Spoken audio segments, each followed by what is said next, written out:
সবাইকে জানাই মকর সংক্রান্তির অনেক অনেক শুভেচ্ছা। আশা করছি তোমরা সবাই ভালো আছো, আমরাও খুব ভালো আছি। তো আজকে সেই জন্য ভাবলাম ছাদের উপরে কাঠের জালে চলো পিঠে বানিয়ে দেখি। প্রত্যেক বছরই মা পিঠে বানিয়ে দেয়, সেই পিঠেই আমরা খাই। তো এবছর আমি এতদিন পর্যন্ত কোনোদিন নিজে হাতে পিঠে ভাজিনি।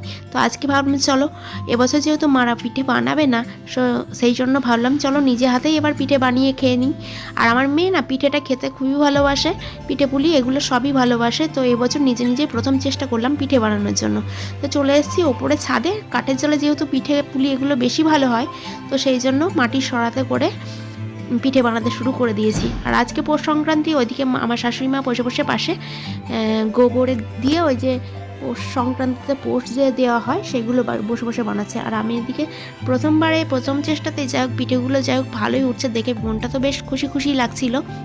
আর এই পিঠেগুলো না আমার আজকে টাটকা টাটকা না খেয়ে